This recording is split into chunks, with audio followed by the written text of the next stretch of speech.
Hey guys, my name's Erica. I'm here with you from Einstein's Workshop, and today I'm going to be showing you a really basic, easy way to make Play-Doh. I used to make it all the time when I was a kid, and so I'm really excited to be showing you guys how to do it today. So you're going to need some water, some oil, vegetable oil, canola oil, some sort of cooking oil, quite a bit of salt actually. You'll need either lemon juice or lime juice. We'll talk about that when we get there. Some food coloring, definitely to make your Play-Doh nice and colorful, as well as some flour. So to start off with, let's get all this out of the way. We're just going to grab a liquid measuring cup. So there are a couple different kinds, right? You have the liquid measuring cups, and you have the measuring cups that you'll use for things like the flour later on, and our dry measuring cups. But we're going to start with the liquid, because we're going to start by using the water. So this is just plain water right now, and I'm going to go ahead and fill that up to 3/4 of a cup. There you go. All right, and now what I'm going to do is I'm actually going to take a tablespoon. So I just talked about the difference between the liquid and the dry measuring cups a little bit, right? The tablespoons and teaspoons we're going to use for both. So we're going to go ahead and take out 3 tablespoons of water. And the reason why we're doing this is because we're going to replace that amount of liquid with either our lemon juice or our lime juice. So when you look at a lot of Play-Doh recipes, a lot of them are going to have this ingredient called cream of tartar in it. And I opted not to do a recipe today that uses cream of tartar because I don't have it in my kitchen, and I think that's kind of a less common thing than, some citric acid, which would be either a lemon juice or a lime juice. So cream of tartar is a byproduct of wine making and grape juice making, actually. So once they finish making the wine or the grape juice, they have this kind of white powder left. And they'll use that.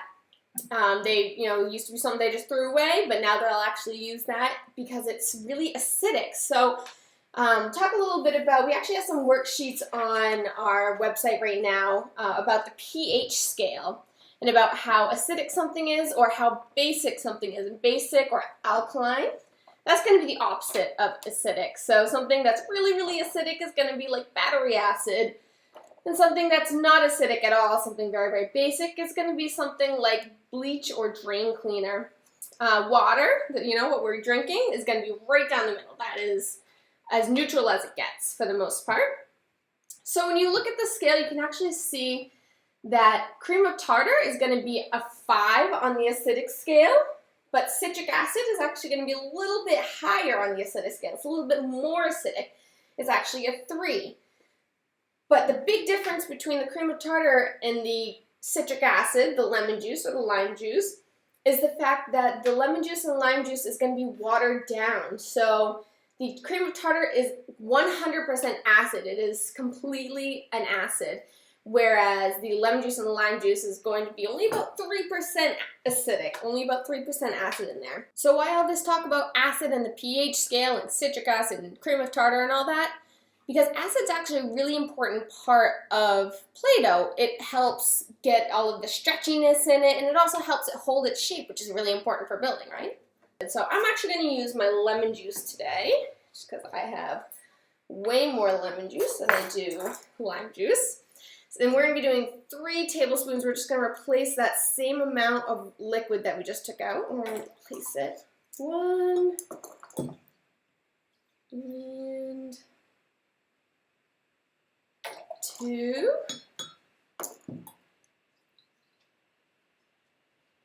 and 3 tablespoons of lemon juice. And you can actually mix that up just a little bit. And once you get that all stirred up, we're going to go ahead and take it and we're going to put it in the microwave. It's kind of the only big appliance you'll need here. And we're going to put that in for about 2 to 3 minutes. We want to get it really, really nice and hot, and we want to get it boiling because it's going to melt down that salt later on, which we're going to be adding to it.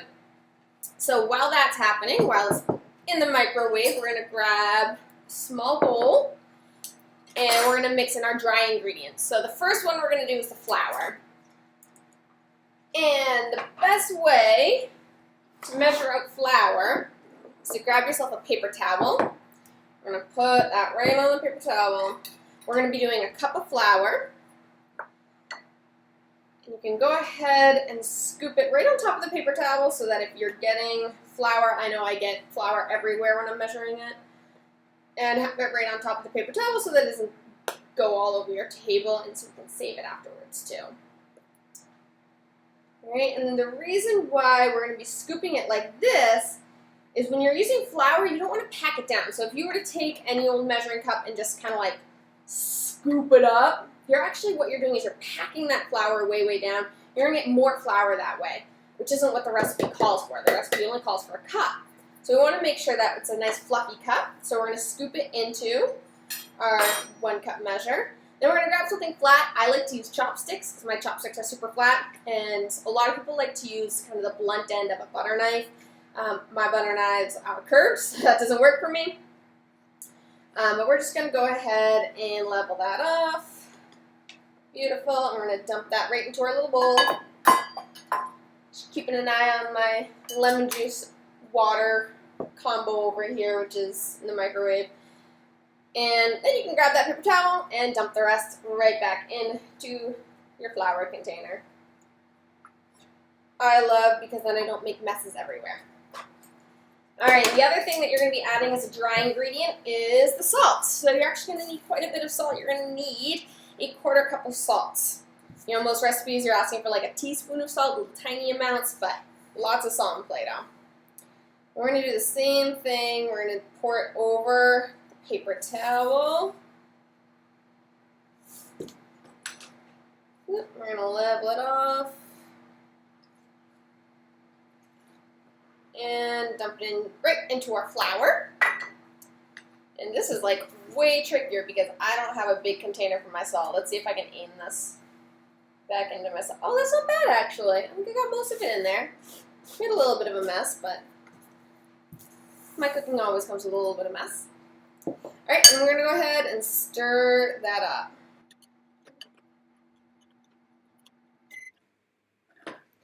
Alright. Now, lemon juice water is really, really hot. You can kind of see it. Actually, I see a lot of steam right now. I'm not sure if you can see it on the video, but so you want to be really careful. You don't want to touch the bowl, the container itself, just touching the handle. And the next thing we're going to do, actually, this is the time we're going to add our color. And the reason why is because coloring, food coloring, is really, really, really, it stains. So if you're going to be using it, we don't want to get it all over our hands and make our hands pretty colors. You know, we want to make sure that we're kind of keeping our food coloring contained. So I'm going to use green. And I'm just going to put a little bit of coloring into my lemon juice and water here. And I can grab my spoon and stir that up. You can kind of see it's getting a little green in there. All right. And now I can go ahead and pour just a little bit of that into my dry mixture here, the flour and the salt. Notice I didn't pour it all. I just poured a little bit. All right. You want to be really, this part takes a while. All right. It should take a while. You don't want to rush through this. Otherwise, there's just going to be flour and salt going everywhere. All right, we're just going to gently mix it in. Once you get that mixed in, let's pour a little bit more. Mix that in. Kind of a trick here is to really use the back of your spoon to kind of push downward from the edges. And push it down.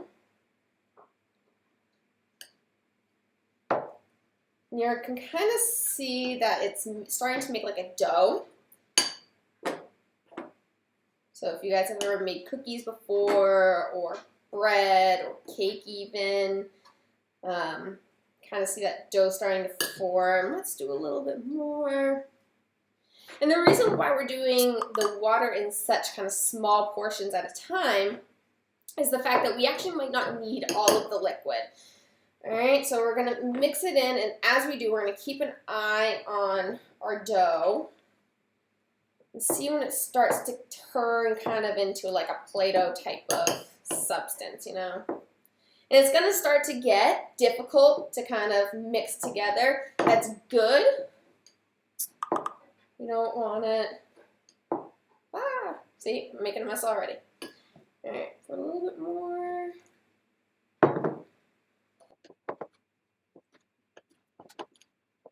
Here we go. All right, and eventually it's going to start getting really difficult. You're going to see that most of that flour mixture is kind of all up in this dough. You can kind of, there you go.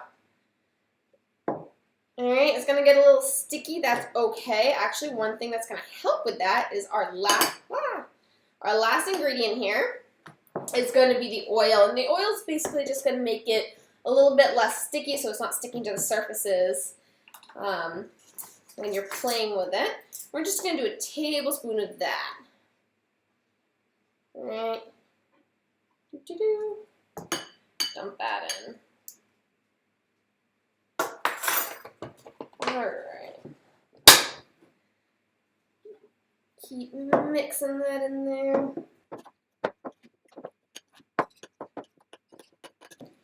As you're mixing it, it'll start to cool down a little bit too. So by the time you get to this point, when you got kind of that oil pretty much all mixed in, it'll be cool enough that you can touch it with your hands. All right. You grab all that Play-Doh right up with our hands. And then we get to the fun part. Then we get to put it on the table. We're actually going to do what's called kneading it. So this is what, if you ever had made bread before, seen someone make bread, they're going to be kneading the dough. And that's when you're basically pushing into the table, folding it over each other, pushing and folding and pushing and folding and pushing it. And the reason why we're doing that is actually mixing it a little bit better. You're just kind of getting all those ingredients together. It'll still be warm. You're going to notice that when you use it, it's going to get pretty stretchy. So why is it stretchy? That's that acid from that citric acid. The cream of tartar is what would usually do that, but that's what we're using the citric acid for. So you'll notice that it might be a little bit sticky. To be honest with you, mine's not sticky at all.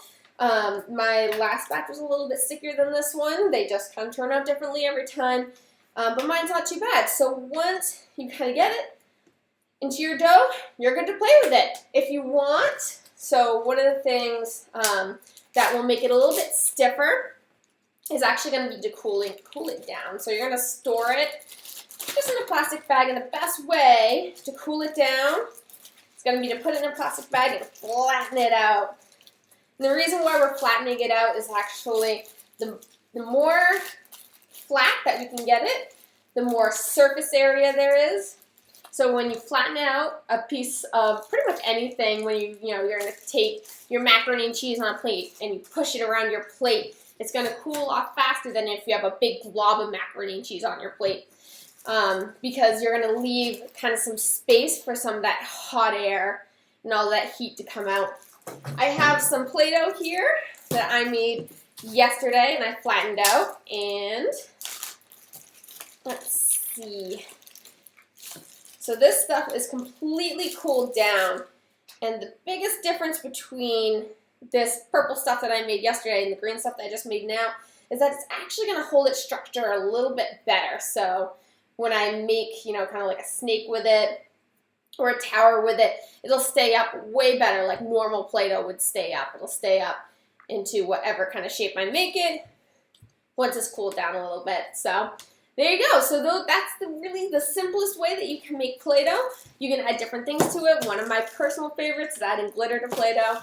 And you can make a bunch of different kind of colors and stuff like that. So thank you guys so much for watching. Don't forget to subscribe to our YouTube. You'll also find more of these videos on our Facebook as well, and also on our virtual learning website. So at einsteinsworkshop.com/virtual learning, you're going to find a whole bunch of free resources like this. And don't forget to show us what you made. We're also going to be doing a Play-Doh social on Zoom coming up. That's going to be, we're going to be doing an activity there, and it'll be an interactive social for kids who want to join us. That's going to be on Friday. So Stay tuned.